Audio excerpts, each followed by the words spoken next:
นะมัตถุรัตนัตยัสสะขอความนอบน้อมของข้าพเจ้าจงมีแด่พระรัตนตรัยอภิวันทนาน้อมพระจอมไตรอันล้ำค่าพระพุทธาผู้โลกตั้งเป็นองค์แก้วหน่วยปฐมอภิวาทกราบก้มพระธรรมทรงผ่องใสเลิศวิไลงามงดดังสุรีแยงพื้น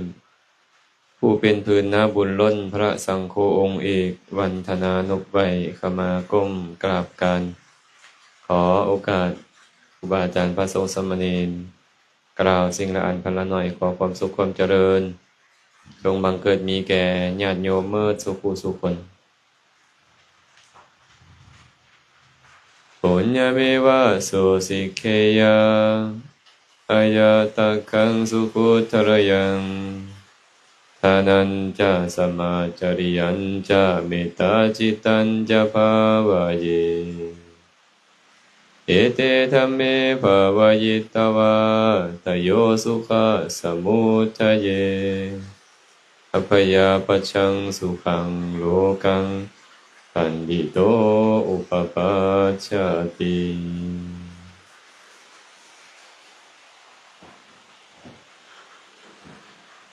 ขอการครูบาอาจารย์กล่าวธรรมะจะเล็กน้อย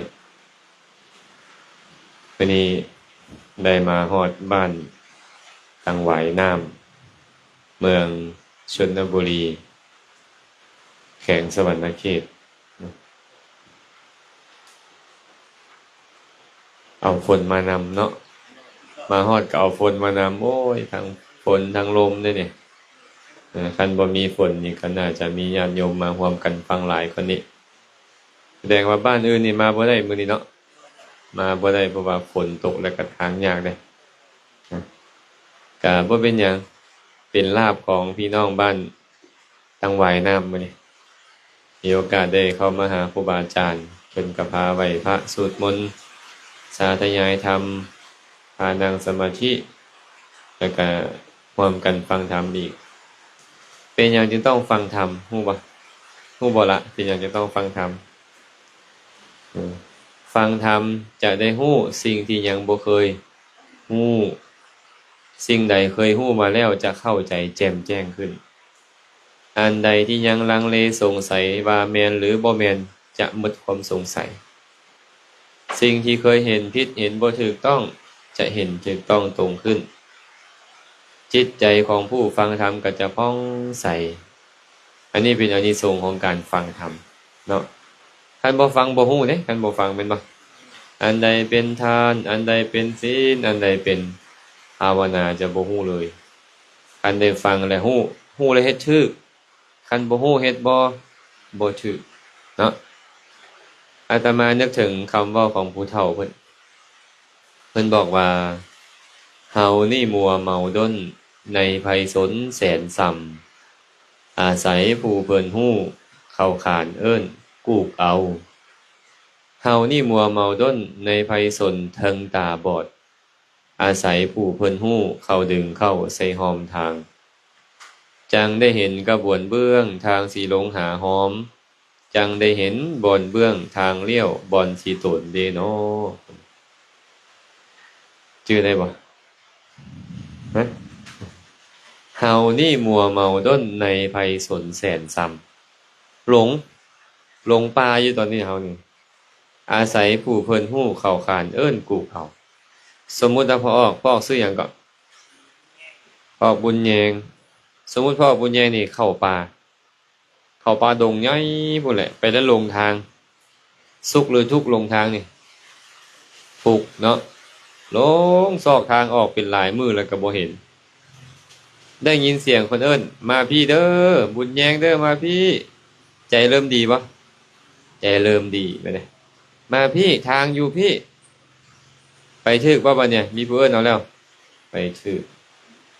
เพิ่นเลยบอกว่าเฮานี่มัวเมาด้นในไพศาลแสนส่ำเด้ออาศัยผู้เพิ่นฮู้เข้าขานเอิ้นกูกเอาแม่นผู้ใดผู้ฮู้พระพุทธเจ้าเห็นบ่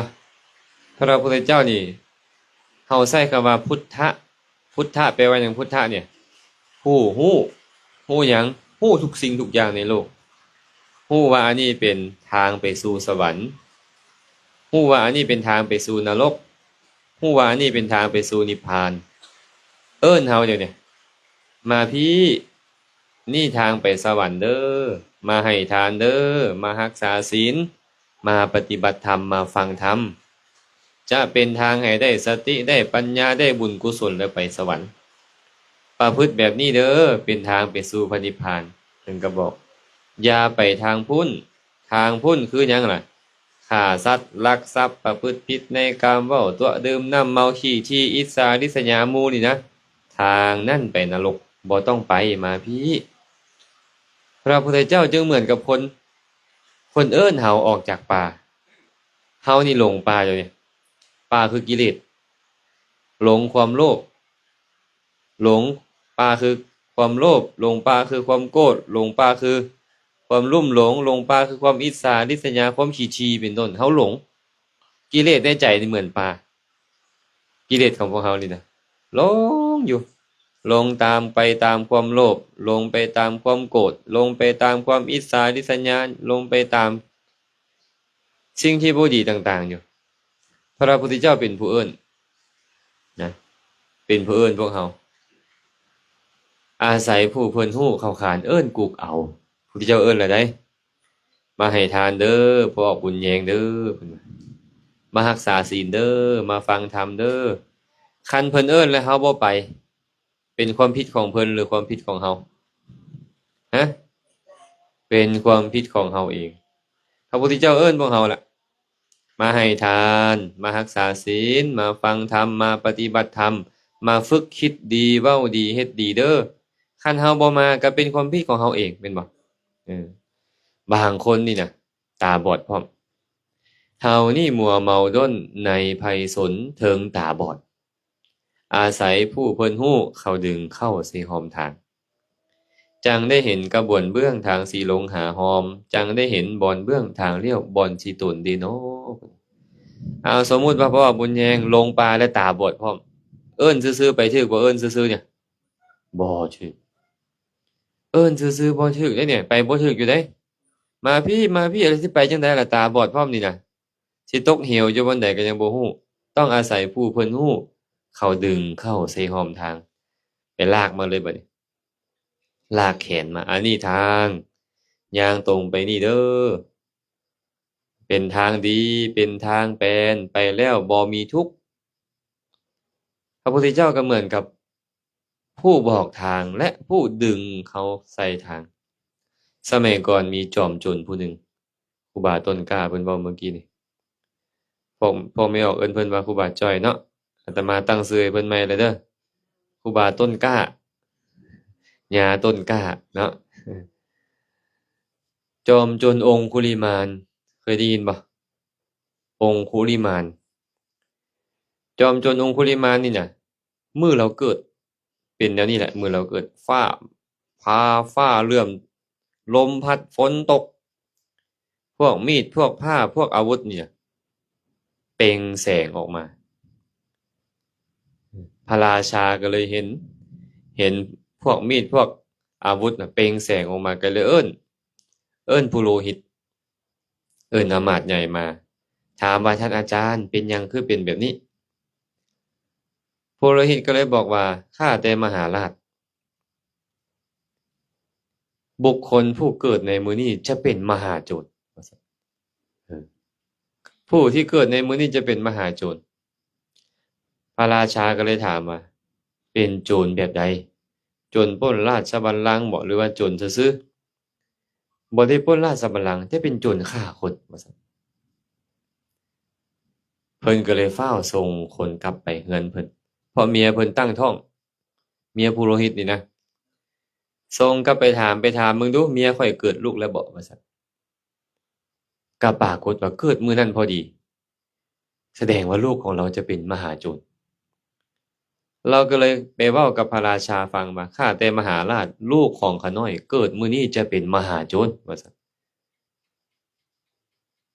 ข้าน้อยจะฆ่าเราทิ่มซะสิฆ่าลูกทิ่มเนี่ยย้านลูกเป็นโจรนี่น่ะพระราชาก็เลยรับสั่งว่าท่านอาจารย์ คนจะดีหรือชั่วมันอยู่ที่การสุบเลี้ยงคันเลี้ยงดี แนะนำดีบอกสอนดีจะเป็นคนดีเพิ่นว่าบ่ได้อยู่ที่เกิดมื้อเกิดดอกว่าซั่นแม่นบ่พ่อแม่ออกว่าคือๆเด้เนาะคันเลี้ยงดีสั่งสอนดีก็เป็นคนดีแม่นบ่อ่าก็เลยตั้งชื่อให้ตั้งชื่อว่าอหิงสกะชื่อบ่ล่ะชื่อบ่ท้าวอหิงสกะภาษาบาลีอหิงสกะแปลว่าผู้บ่เบียดเบียนตั้งชื่อปราบไว้อย่างเช่นตั้งชื่อให้คนดำๆว่าท้าวสำลีสำลีนี่ดำหรือขาวสำลีนี่น่ะขาวเนาะแต่ไปตั้งชื่อให้คนดำๆว่าท้าวสำลีตั้งชื่อปราบอันนี้คือกันพระราชาก็ตั้งชื่อให้ว่าอหิงสกะผู้บ่เบียดเบียนใคร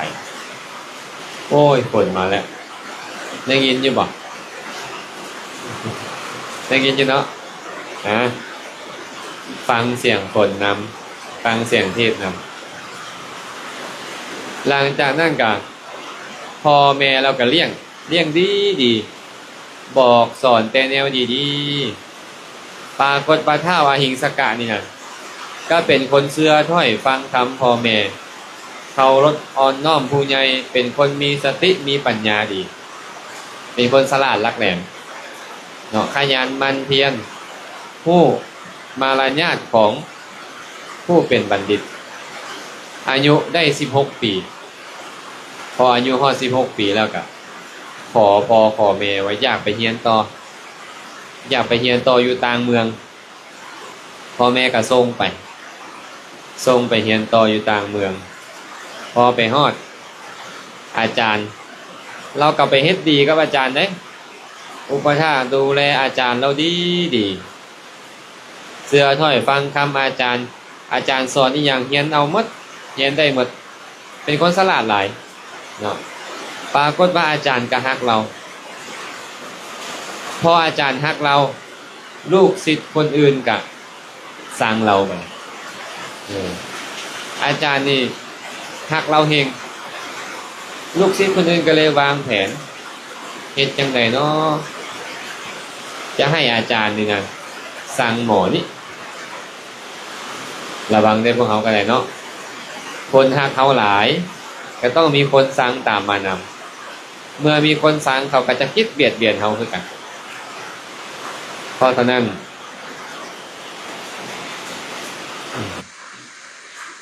ลูกศิษย์คนอื่นก็เลยหาอุบายในการกำจัดเราไปยุอาจารย์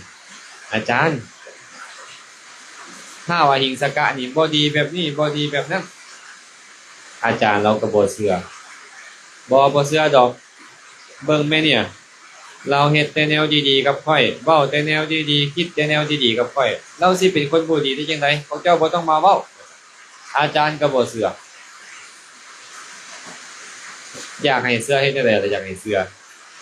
มาวางแผนกันลูกศิษย์เมิดทุกคนนี่มาวางแผนกันว่าให้เข้าไปเว้ากับอาจารย์แบบเดียวกันคนที่หนึ่งเข้าไปก่อนเข้าไปหาอาจารย์ก็ไปเว้าว่าอาจารย์ถ้าอหิงสกะบ่ดีแบบนี้บ่ดีแบบนั้นอาจารย์ก็บ่เชื่อคนที่สองเข้าไปก็ไปเว้าแบบเก่านะคนที่สามเข้าไปก็ไปเว้าแบบเก่านะสุดท้ายแล้วอาจารย์เชื่ออาจารย์ก็เลยคิดว่าโอ้ท้าวอันนี้เนี่ยสงสัยบ่ดีแท้ได้เนี่ยลูกศิษย์คนอื่นๆจังคอยมาเว้าแบบนี้เอาละเขาจะฆ่ามันทิ่มซะอาจารย์จะฆ่าลูกศิษย์ก่อนเนี่ยก็เลยคิดว่าถ้าเขาฆ่าเราเองแม่นไผล่ะจะส่งลูกหลานมาเรียนนำเขาแม่นบ่คันสมมุติพ่อออกนี่นะเป็นครูสอนเขาก็ส่งลูกหลานมาเรียนนำพ่อออกคันพ่อออกไปฆ่าลูกเขาสิส่งลูกมาหาบ่คันเขาบ่ส่งลูกมาหาบ่ส่งหลานมาหาก็บ่มีเงินบ่มีทองแม่นบ่ล่ะแต่ว่าอยากฆ่าเราเฮ็ดจังได๋วางแผนให้พระราชาฆ่าเอิ้นอหิงสกะมาอ อหิงสกะเอ้ยมานี่มานี่มีมนต์อยู่อันหนึ่งการเฮียนมนต์ข้อนี้เนี่ยต้องฆ่าคน1,000 คนจังค่อยเฮียนได้อาจารย์เอิ้นมาตัวอันน่ะบอกกับเราว่าคันเจ้าอยากเฮียนมนต์นี่เจ้าต้องฆ่าคนมา1,000 คนจังค่อยเฮียนได้ว่าซั่นท้าวอหิงสกะเราก็บอกว่าอาจารย์นับตั้งแต่ข้าน้อยเกิดมานี่ข้าน้อยบ่มีความคิดเบียดเบียนผู้ใดเลยว่าซั่นให้ข้าน้อยไปฆ่าคนข้าน้อยเฮ็ดบ่ได้ดอกอาจารย์ก็เลยบอกว่าคันเจ้าเฮ็ดบ่ได้เจ้าก็บ่ต้องเฮียนคันเจ้าอยากเฮียนมนต์เจ้าก็ต้องฆ่าคนให้ได้ว่าซั่นอาจารย์เกลี้ยกล่อมแล้วเกลี้ยกล่อมเราตัดสินใจตกลงสิฆ่าคนเตรียมธนูเตรียมดาบเตรียมหน้าเข้าป่าไปลัดฆ่าคนอยู่กลางป่าจากคนดีๆนี่นะคือคนพาลสักส่วนเห็นบ่พ่อเห็นบ่เราเป็นคนดีเนาะแต่ไปคบคนพาลพาไปเฮ็ดหยังก็พาไปเฮ็ดแนวบ่ดีสักส่วนเฮ็ดแนวบ่ดีแม่นบ่อ้าวคนบ่เคยขี้รักไปคบคนขี้รักก็จะกลายเป็นคนขี้รักนำเนาะคนบ่เคยขี้ตัวไปคบคนขี้ตัวก็จะกลายเป็นคนขี้ตัวนำกันซั่นเวลาพวกเฮานี่นะอยากให้ลูกหลานเฮาเป็นคนดีพวกเฮาก็ต้องอย่าให้เขาไปคบคนชั่วหาคนดีให้เขาเด้บ่สิเป็นแบบนี้เด้เนี่ยนะบ่ละสิเป็นแบบนี้อหิงสกะนี่ก็ไปจอบอยู่กลางป่าเห็นคนมาก็เริ่มฆ่าปะเนี่ยจากคนที่จิตใจดีงามไปฆ่าคนเราก็เลยรู้สึกใจบ่ดีนะร้อนเลยปะเนี่ยหลอนฆ่าคน1 2คน3คนไปแล้วมันหลอนเสียสติหั่นนะจื้อบ่ได้ว่าฆ่าไปจากคนแล้วก็เลยตั้งใจใหม่ฆ่าคนปุ๊บตัดเอานิ้วมือมาห้อยใส่คอเฮ็ดเป็นพวงมาลัยเราก็เลยได้ชื่อใหม่ว่าองค์คุลิมานอังคุลิมาละแปลว่าผู้มีพวงมาลัยนิ้วมือแล้วเอานิ้วมือมาห้อยเป็นพวงมาลัยห้องคอเราเพื่อหยังเพื่อนับว่าได้จักคนแล้วคันฮอด1,000 คนแล้วก็จะกลับไปเรียนมนต์กับอาจารย์คนที่เข้าไปป่านั่นน่ะ40-50 คนเราฆ่าทิ่มหมดสู้เราบ่ได้ความเก่งเราหั่นน่ะเข้าไปเทื่อละ40-50เราก็ฆ่าหมดชาวบ้านอยู่ใกล้ๆต้องหนีอยู่บ่ได้เนาะอยู่มามื้อนึงบัดนี้พระราชาได้ยินข่าวชาวบ้านมาพากันไปฟ้องพระราชาว่าข้าแต่มหาราชมีจอมโจรอยู่คนหนึ่งชื่อว่าองค์คุลิมานคน40-50คนเข้าไปในป่านั้นเราฆ่าทิ่มหมดขาน้อยขอพระองค์จงยกทัพไปปราบโจรซะพระราชาก็ยังย่านเรานะพระราชานี่บ่กล้าไปเนาะบ่กล้าไปที่นี่พระราชาก็เข้าไปปรึกษากับพระพุทธเจ้าหลังจากนั้นก็ยกทัพออกไปคิดว่าจะไปฆ่าองค์คุลิมานทิ่มแต่ก็คิดย่านอยู่พอเราก็เลยไปบอกกับแม่เราว่าเฒ่าเอ้ยตอนนี้พระราชานี่นะกำลังจะยกกองทัพออกไปปราบลูกเขาจะไปฆ่าลูกเขาทิ่มล่ะได้แม่ได้ยินเนาะแม่นี่ฮักลูกบ่แม่เนี่ยฮักบ่ดีก็ฮักบ่ดีก็ฮักแม่นบ่คนเป็นแม่นี่ก็เลยบอกว่าค่อยนี่แหละสิไปบอกลูกเขาให้หนี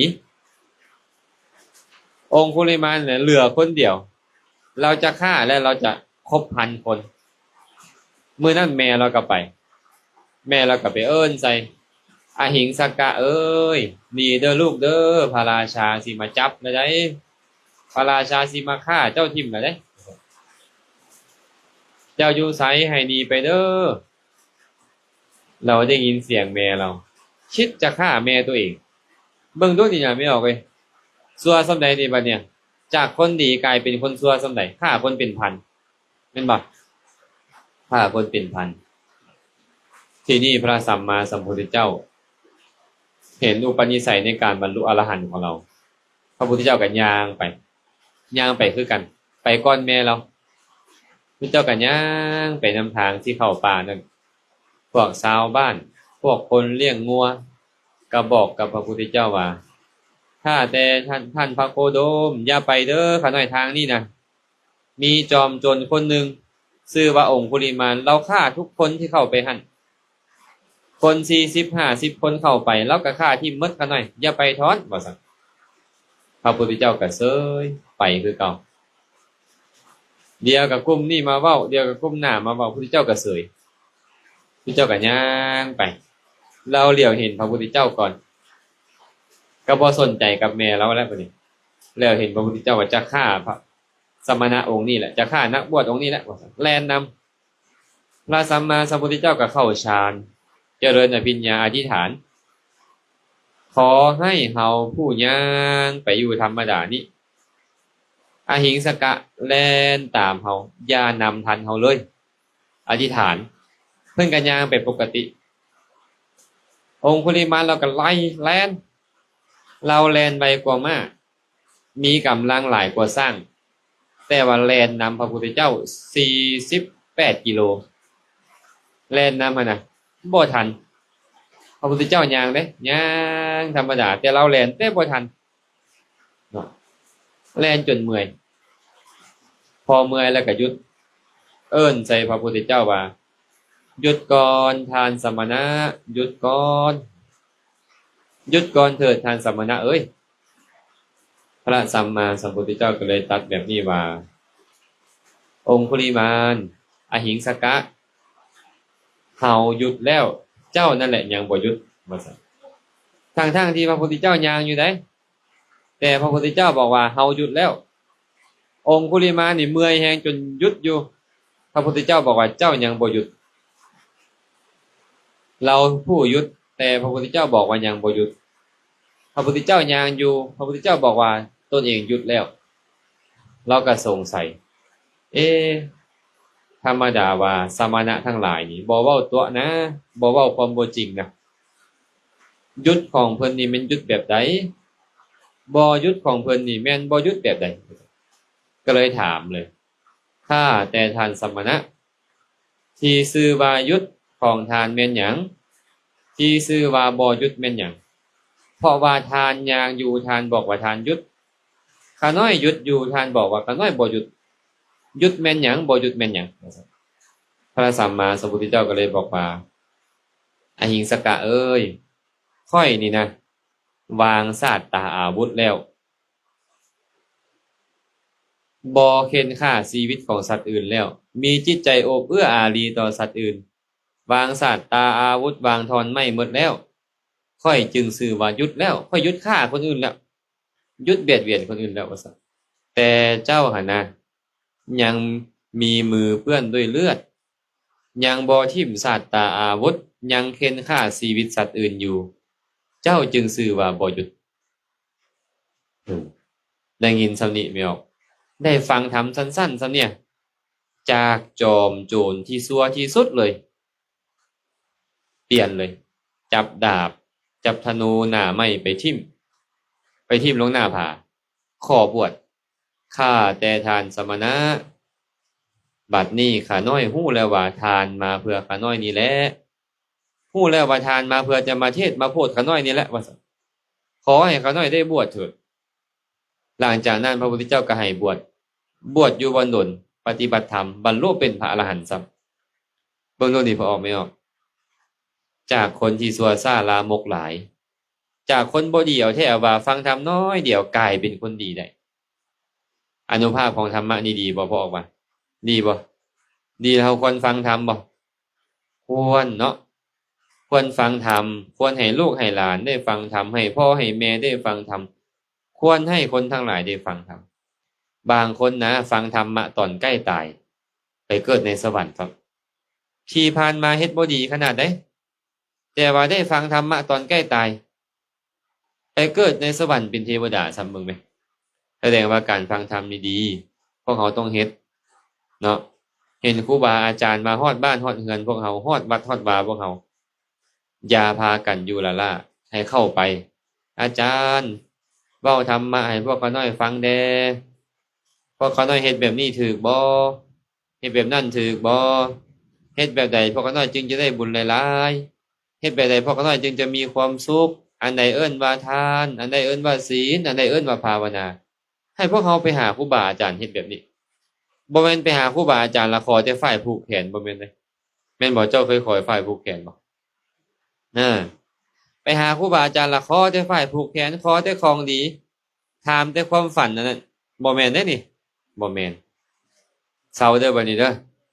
เข้าไปหาครูบาอาจารย์ต้องขอฟังธรรมเด้อพ่อญาเด้อให้ขอฟังธรรมเพราะฟังธรรมมาแล้วจะเฮ็ดให้ใจของเฮานี่น่ะสะอาดบริสุทธิ์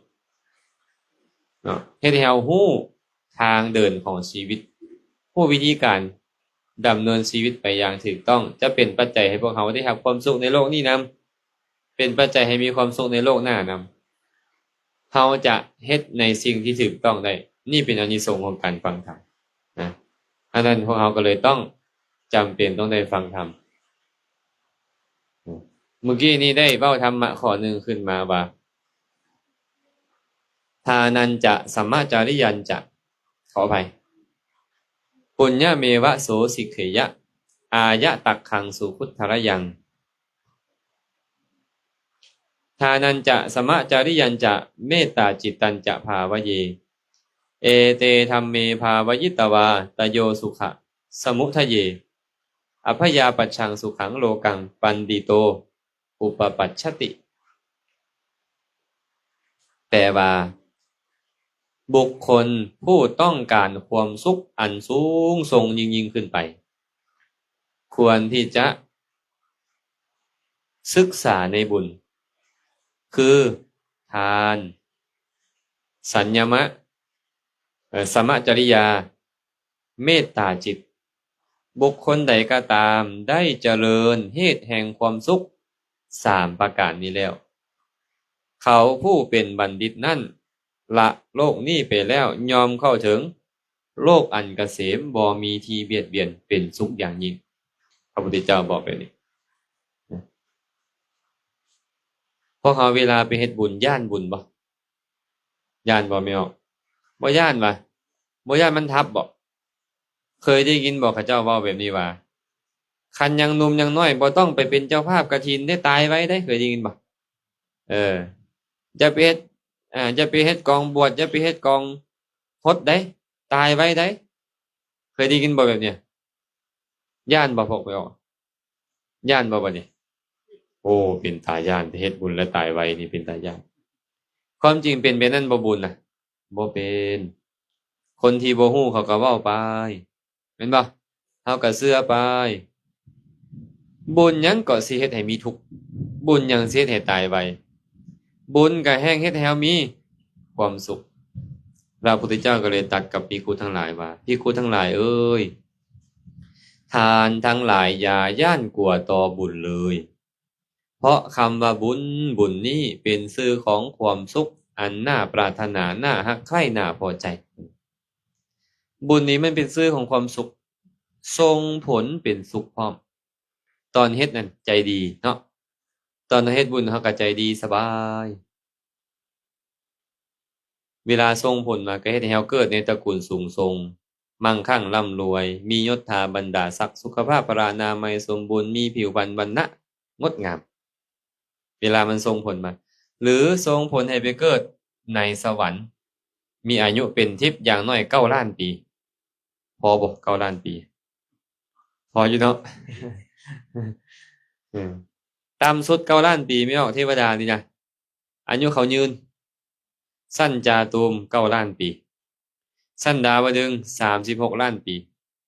สั้นยามา144ล้านปีสั้นโดสิต576ล้านปีสั้นนิมมานารดี2,304ล้านปี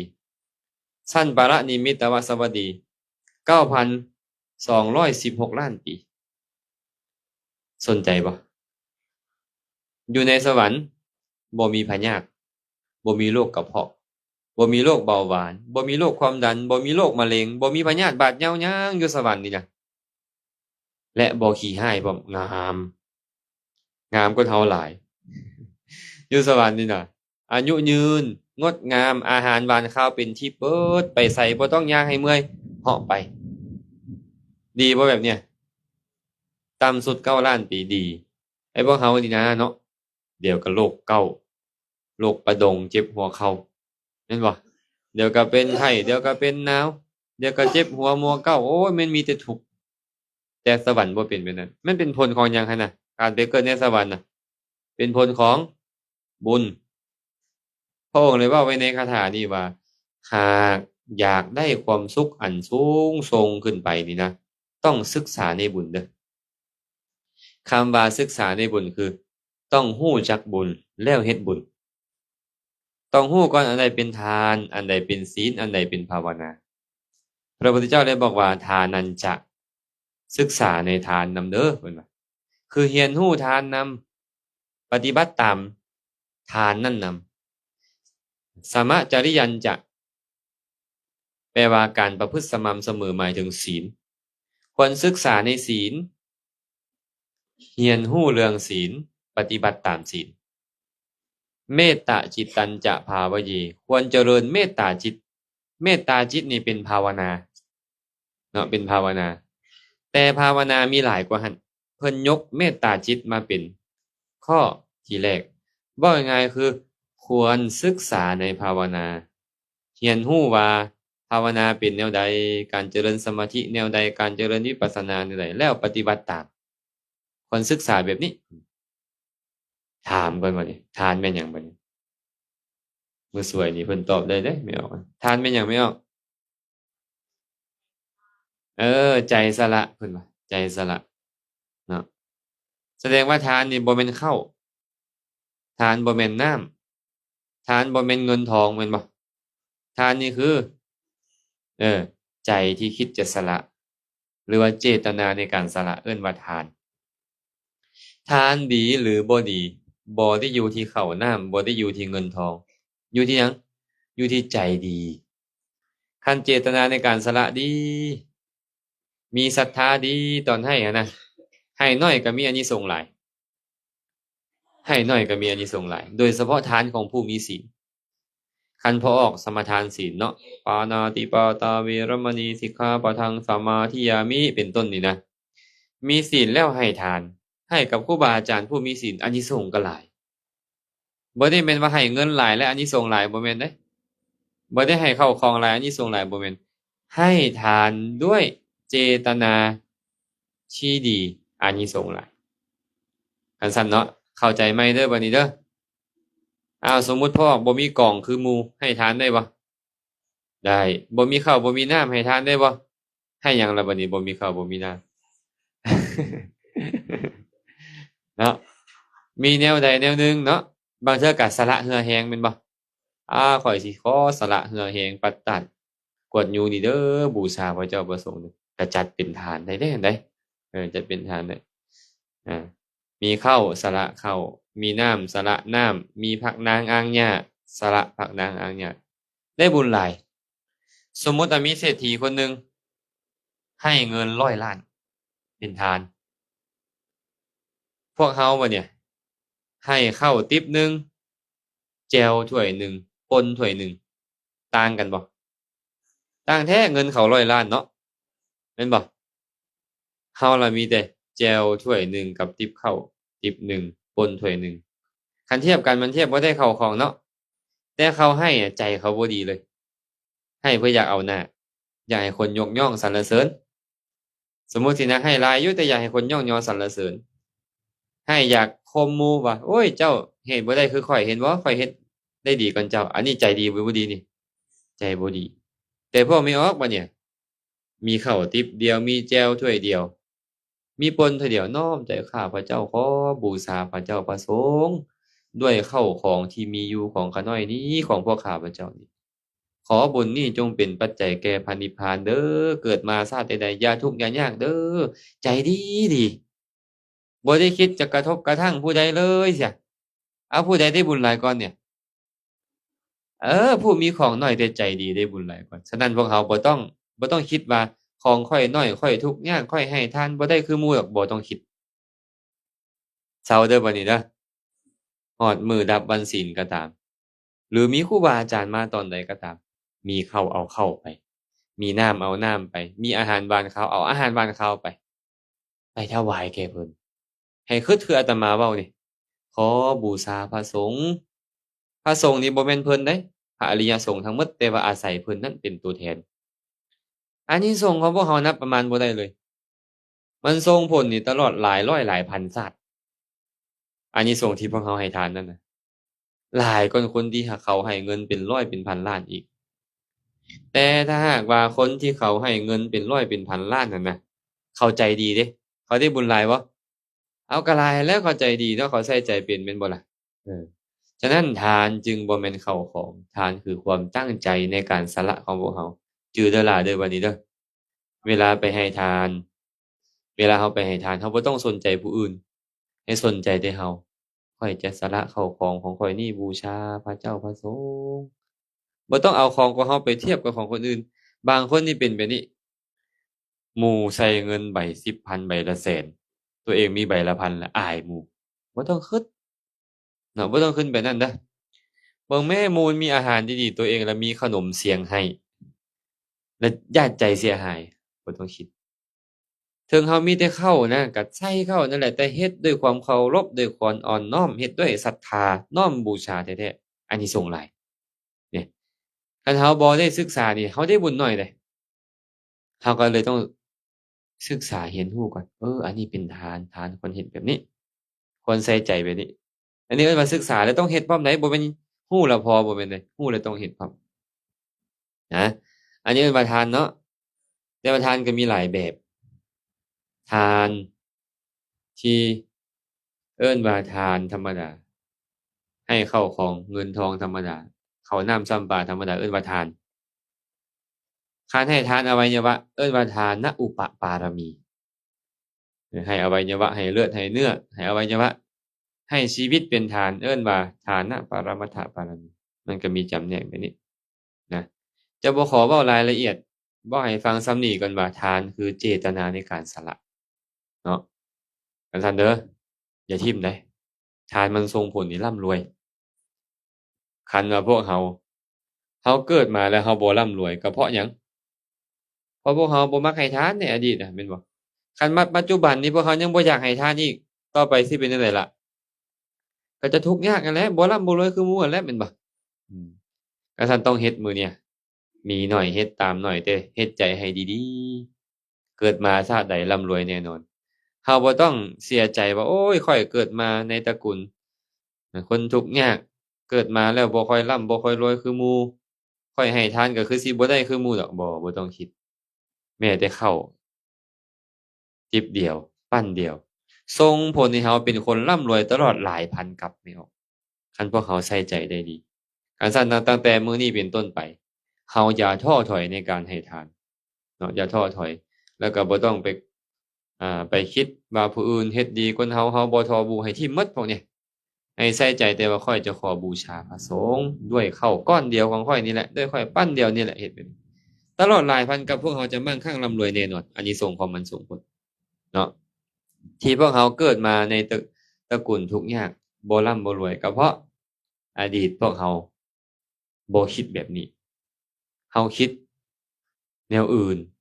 ความขี้ถี่มันก็เลยครอบงำจิตใจเราเมื่อความขี้ถี่เกิดขึ้นเราบ่กล้าสละแบ่งปันเกิดมาก็เลยทุกข์ยากคันปัจจุบันเรายังสิบ่ให้ทานอีกโอ๊ยมันก็แฮ่งทุกข์ยากไปเลยแหละพวกเราแม่นบ่คันซั้นต้องเฮ็ดใหม่เด้อบัดนี้เด้อมีอิหยังก็ต้องให้ซ้ำที่ให้ได้นั่นแหละสมมุติโอ๊ยมีข้าวสิกินอยู่แล้วนี่นะอ้าวแบ่งหน่อยหนึ่งก็ยังดีให้หมู่บ่ให้หลายก็ให้ได้ให้น้อยนะสมมุติว่าโอ้กินตำบักหุ่งแซ่บๆอยู่เห็นหมู่ย่างมากินข้าวนำกันได้แบ่งหมู่หั้นน่ะถึงหมู่จะกินบ่กินก็ยาใจเราดีแล้วเราสละเราได้ชื่อว่าสละอานิสงส์ก็เกิดขึ้นแล้วมากินน้ำกินในก่อนตักน้ำให้หมู่กินเอาน้ำไปสู่หมู่ก็ได้บุญได้อานิสงส์แหละต่างแต่ว่าให้คนมีศีลน้อยอานิสงส์น้อยลงให้แก่คนมีศีลหลายขึ้นอานิสงส์หลายขึ้นตามลำดับนี่เอิ้นว่าทานสัมมาจริยาบัดเนี่ยความประพฤติสม่ำเสมอหมายถึงศีลคือหยังบัดเนี่ยพ่อญาศีลวัตร ศีลคือหยังศีลนี่เป็นตัวจังได๋ตัวคือตัวงัวนี่บ่ศีลเป็นจังได๋ฮะ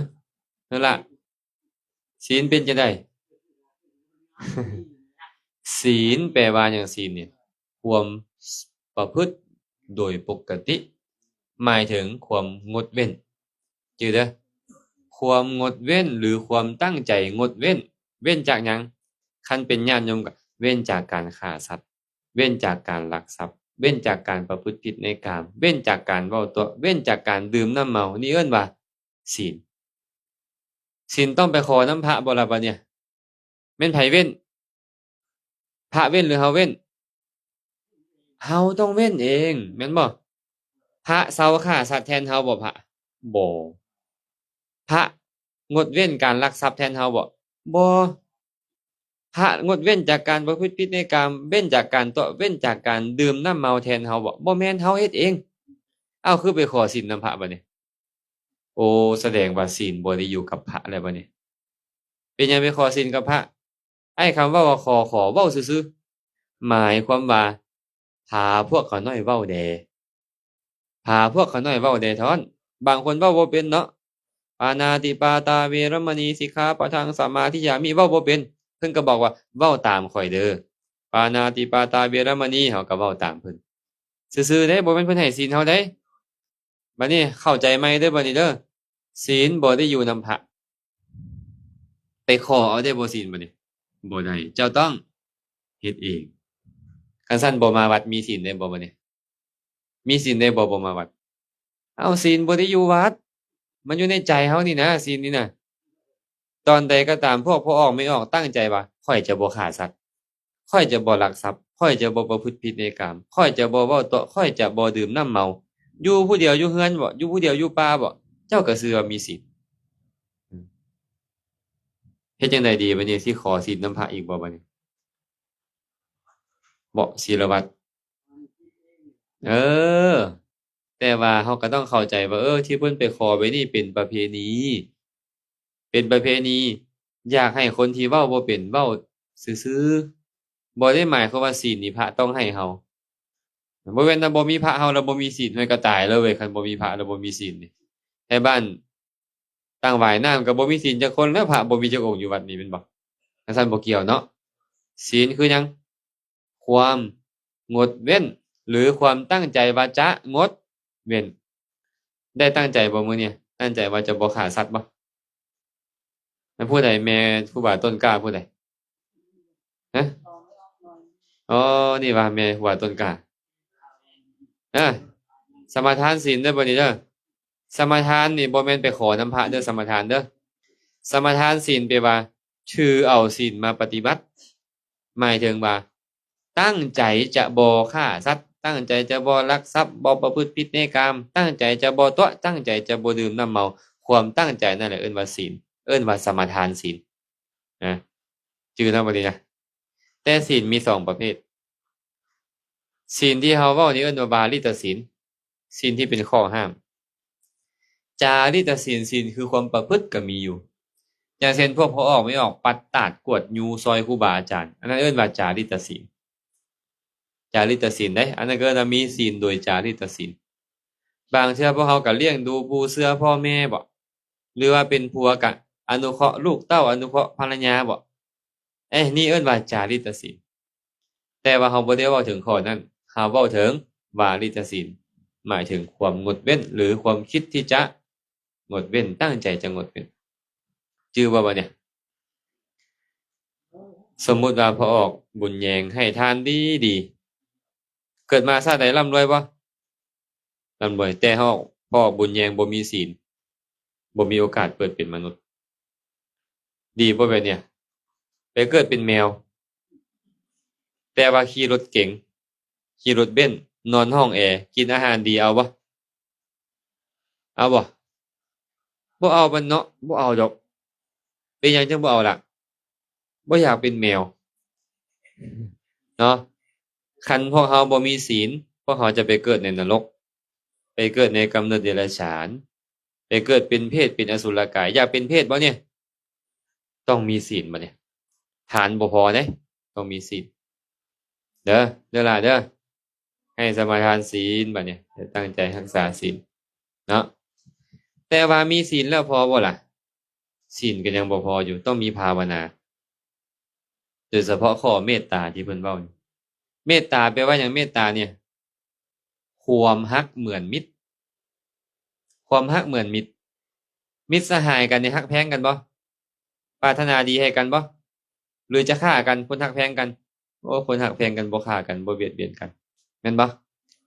เมตตาจึงแปลว่าความรักเหมือนมิตร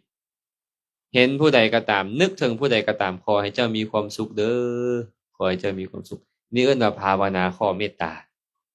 คิดได้บ่คิดได้บ่คิดให้หมู่มีความสุขเห็นลูกน้อยขอให้เจ้ามีความสุขเด้อล่ะเด้อนึกในใจนะเห็นเมียเห็นผัวขอให้เจ้ามีความสุขเด้อเห็นมิตรเห็นสหายขอให้เจ้ามีความสุขเด้อระลึกในใจนี่หรือว่าอยู่ผู้เดียวก็ตามนึกถึงเทวดาก็ขอให้เทวดาทั้งหลายมีความสุขเด้อนึกถึงครูบาอาจารย์ก็ขอให้ครูบาอาจารย์มีความสุขเด้อนึกถึงสัตว์เดรัจฉานก็ขอให้เจ้ามีความสุข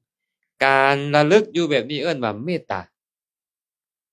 มีอานิสงส์หลายเมตตานี่นะเกิดมาชาติใดงามแน่นอนจะเป็นคนงามมีสติมีปัญญาดีเพิ่นเนี่ยอยากเป็นแบบนั้นบ่พวกเขาหรือว่าอยากปึกอ่านหนังสือก็บ่ออกเอาสิบ่เอาเนาะแสดงว่าพวกเขาต้องเป็นคนงามมีสติมีปัญญาดีพวกเขาก็จำเป็นต้องเจริญเมตตาสมมุติว่าพ่อบุญแยงนี่ให้ทานซุมื้อรักษาศีลดีแต่ว่ามักโกรธหมู่มีความสุขบ่มีความสุขหรือบ่มีพ่อบุญแยงมีเงินหลายแต่ว่ามักโกรธหมู่มีความสุขบ่มีพ่อบุญแยงกลายเป็นนายกรัฐมนตรีกลายเป็นประธานประเทศมีบริวารเต็มแต่มักโกรธหมู่มีความสุขบ่มีพ่อบุญแยงมีสุขภาพพลานามัยแข็งแรงดีกระโดดโลดเต้นเหาะได้พร้อมแต่ยังโกรธหมู่อยู่มีความสุขแสดงว่าความโกรธนี่มันเฮ็ดให้เราบ่มีความสุขเกิดมาชาติใดจะเป็นคนขี้ร้ายท้ายเป๋พร้อมปากเบิกปากแหว่งผิวพรรณดำค่ำเป็นขี้กากขี้เกี้ยนเป็นขี้ทูดคุดถังดีบ่ล่ะแบบนี้คันเจ้ามักโกรธหมู่เจ้ามักโกรธเอื้อยอ้ายน้องมักโกรธพ่อมักโกรธแม่พ่อแม่บอกกล่าวตักเตือนเจ้าโกรธเพิ่นเจ้าเกิดมาชาติใดแขวเจ้าจะว่องดังเจ้าจะวึกตาเจ้าจะเลวผิวก็ดำเป็นขี้กากขี้เหี้ยนขี้ทูดคุดถางพร้อมอยากเป็นบ่ล่ะแบบเนี้ยคันบ่อยากเป็นเจ้าต้องเฮ็ดจังไดต้องมีเมตตาเนาะอย่าเถียงพ่อเถียงแม่เด้อบัดนี้เด้อเวลามีพ่อมีแม่มีหมู่มาตักมาเตือนบ่เถียงมีแต่คิดในใจว่าขอให้เจ้ามีความสุขเด้อขอให้เจ้ามีความสุขเฮาได้บุญแบบเนี้ยได้บุญเกิดมาชาติใดงามแน่นอนไปเป็นเทวดารุ่งเรืองอยู่มีรัศมีเปล่งปลั่งงดงามเกิดมาเป็นมนุษย์ก็งามกว่าคนอื่นตอนเฮาบ่โกรธเฮามีความสุขพร้อมแม่นบ่อยากมีความสุขอยากเป็นคนงามอย่าวู่วามโกรธง่ายการเจริญเมตตาจิตนี่ดีแม่วเจริญเมตตานี่ดีคันมีเมตตาแล้วผู้ใดก็ฮักพอพระพุทธเจ้าบอกว่าอานิสงส์ของเมตตามีอยู่11ประการจื้อเด้อสิจื้อบ่เนี่ยจื้อคนละข้อซะเนาะอานิสงส์ของการเจริญเมตตา1หลับเป็นสุขหลับสบายบางคนนี่กว่าสินอนหลับได้เป็นชั่วโมงดิ้นไปดิ้นมาแม่นบ่แต่ว่าผู้เจริญเมตตานี่หลับสบายหลับเป็นสุข2ตื่นเป็นสุขตื่นก็ตื่นง่ายตื่นสบายบางคนก่อนสิตื่นนอนได้บิดแล้วบิดอีกเนาะมันเท่ากับมึนอยู่หัวนะมันลุกยากแม่นบ่แต่ว่าคนเจริญเมตตาตื่นก็ตื่นง่ายผู้เมื่อปุ๊บก็ลุกได้ปั๊บเลยสบายเนี่ยอานิสงส์ของมัน3บ่ฝันร้ายบ่ฝันเห็นผีเห็นสางบ่ฝันเห็นโจรบ่ฝันเห็นคนมาฆ่ามาตีบ่ฝันฝันก็ฝันดีฝันเห็นแต่แนวดีๆฝันว่าฟังธรรมฝันว่าเข้าวัดฝันว่ารักษาศีลบ่ฝันว่าได้ไปเที่ยวเมืองฟ้าเมืองสวรรค์บ่แบบนี้ฝันเห็นครูบาอาจารย์เทศน์ธรรมะให้ฟังจังซี่อันนี้อานิสงส์ของการเจริญเมตตาข้อที่3ดีบ่ล่ะหรือว่าอยากฝันเห็นผีบ่คันผู้ใดบ่อยากฝันเห็นผี ต้องเจริญเมตตาเฮ็ดเด้อบัดนี้เด้อให้คิดฮอดอาจารย์แซมเด้อโอ้อาจารย์แซมบอกว่าก่อนนอนต้องแผ่เมตตาก่อนนึกถึงพ่อก็ขอให้พ่อค่อยมีความสุขนึกถึงแม่ก็ขอให้แม่ค่อยมีความสุขนึกถึงหมู่ถึงพวกก็ขอให้มีความสุขนึกถึงเทวดาอยู่แถวนั้นก็ขอให้เทวดาทั้งหลายมีความสุขเด้ออย่างน้อยให้เฮ็ดก่อนนอนกับตื่นขึ้นมาแล้วเฮ็ดนะจะบ่ฝันร้ายเนาะคนที่เขานอนฝันร้ายคือคนบ่มีเมตตาคนบ่เจริญเมตตาสี่เป็นที่รักของมนุษย์ทั้งหลายคนก็รักผู้ใดก็รักคนมีเมตตาบ่ต้องมียามหาเสน่ห์เขารักเองห้ามนุษย์ทั้งหลายก็รักเทวดาก็รักพวกผีสางนางไม้รักเบิดคันเขารักเขาเบียดเบียนเราบ่บ่เขาจะบ่เบียดเบียนเราแม่นบ่คันเขารักเราเขาก็บ่เบียดเบียนเราดีบ่ผีบ่หลอกนี่นะดีเนาะเจ้าบ่จำเป็นต้องมีคาถากันผีเจ้ามีเมตตาผีก็บ่เฮ็ดหยังให้เจ้านะจักข้อแล้วนี่ห้าแล้วบ่หกเทวดารักษาไปไสก็เทวดารักษาเราเคยได้ยินบ่ผู้เฒ่าเพิ่นมักเว้าคนดีตกน้ำบ่ไหลตกไฟบ่ไหม้เคยได้ยินบ่หมายความว่าไปตกอยู่บ่อนใดก็ตามเทวดารักษาเอาเทวดารักษาเอาบางคนนี่ประสบอุบัติเหตุรถคว่ำคนอื่นเจ็บคนอื่นตายตัวเองบ่เป็นหยังนี่เทวดารักษาบางคนนี่ไฟไหม้คนอื่นเจ็บเบิดป่วยหมดตัวเองบ่เป็นหยังบางคนตกน้ำปรากฏว่ามีคนมาอยู่มีผู้มาซอยมาเหลือเฮ็ดให้บ่จมน้ำตายเนี่ยอันนี้อานิสงส์ของการเจริญเมตตาเทวดารักษาคันมีเทวดารักษาก็บ่มีผู้ใดสามารถทำให้เราได้แม่นบ่อันนี้เด้อนี่อานิสงส์ของเมตตาเด้อนี่เด้อเจ็ดผิวพรรณผ่องใสผิวหน้าผ่องใสเจ้าบ่ต้องไปฉีดโบท็อกซ์ บ่จำเป็นต้องไปผ่าตัดศัลยกรรมอิหยังบ่จำเป็นต้องใช้ครีมแพงๆงามเองผู้เจริญเมตตาผิวหน้าจะผ่องใสเองเลยเนาะเป็นพระก็น่าเคารพน่าเข้าใกล้เป็นโยมก็น่าคบหาน่าเบิ่งน่าชมผู้ใดมีเมตตานะแปดสมาธิตั้งมั่นได้ไวสมาธิก็ตั้งมั่นดีไม่ออกสมาธินี่นะตั้งมั่นดีบ่ฟุ้งซ่านนะเวลาไปนั่งสมาธิไปเจริญสมาธิใจก็สงบนิ่งไว้คันใจสงบนี่มีความสุขบ่มีความสุขเนาะใจสงบนี่เนาะคันใจฟุ้งซ่านมันบ่สุขใจสงบนี่มีความสุขเก้าอาจจะสลับข้อเด้อศาสตราอาวุธก็ตามไฟก็ตามยาพิษก็ตามบ่สามารถทำให้เขาได้ฟันแทงบ่เข้าคนมีเมตตานี่นะไฟก็บ่ไหม้ยาพิษก็บ่สามารถทำให้ได้ถึงมีคนปองร้ายอยากเอายาพิษมาใส่เฮายาพิษก็บ่สามารถทำให้คนมีเมตตาได้ถึงเขาจะเผาเฮาจะเอาไฟมาเผาเฮาหรือจุดเทือนจุดสารเฮาอยู่ในสถานที่นั้นไฟก็บ่ไหม้ศาสตราอาวุธปืนพาหน้าไม้ก็บ่สามารถทำให้ผู้มีเมตตาได้เป็นเหมือนคาถาดีเป็นเหมือนของขลังอันนี้เมตตาดีบ่แบบนี้พ่อไม่ออกดีบ่ต้องเฮ็ดบ่นี่คันดีปะเนี่ยเฮ็ดเด้ออยู่ไสก็ตามนึกได้ตอนใดก็ขอให้ผู้นั้นมีความสุขขอให้ผู้นี้มีความสุขเฮาต้องสุขก่อนแม่นบ่เฮาจังปรารถนาให้หมู่มีความสุขได้นะ10บ่หลงกระทำกาละบ่เล้อตายตายก็ตายมีสติเขาเอิ้นว่าตายแบบแซ่บ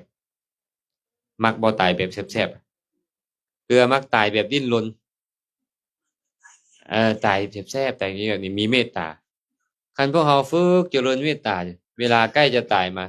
มันก็มีสติมีสัมปชัญญะบ่เดือดบ่ร้อนมันตายแซ่บๆตายแซ่บๆแล้วไปไสล่ะก็เข้าถึงสุคติโลกสวรรค์